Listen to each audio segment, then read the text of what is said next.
వికారాబాద్ జిల్లా దోమ మండల పరిధిలో ఊటుపల్లి గ్రామంలో స్వచ్ఛతనం పచ్చదనం కార్యక్రమాన్ని నిర్వహించారు. ఈ సందర్భంగా గ్రామ పంచాయతీ కార్యదర్శి గ్రామస్తులతో కలిసి ర్యాలీ నిర్వహించారు.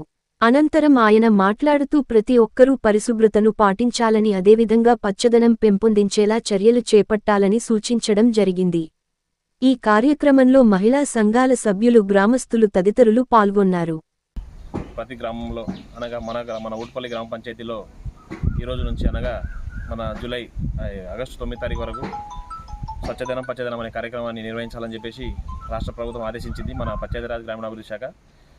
కాబట్టి ఈరోజు నుంచి 9 తారీఖు వరకు గ్రామాభివృద్ధిలో పాల్పంచుకొని ప్రతి ఒక్కరు ప్రతి ఇంటి వాసులందరూ ఇంటి పరిసరాలలో ఉన్నటువంటి పిచ్చి మొక్కలను కానీ చెత్తను కానీ మన ఇంటి నుంచి ఇచ్చే రోజు ఇచ్చే చెత్తను ఇంటి దగ్గరనే వేరు చేసి గ్రామ పంచాయతీ ట్రాక్టర్కి వేయాలని ప్రజలందరూ దీంట్లో పాల్పంచుకొని గ్రామాభివృద్ధిలో తోడ్పడాలని అందరూ సహకరించి ఈ కార్యక్రమాన్ని విజయవంతం చేయాలని కోరుతున్నాను.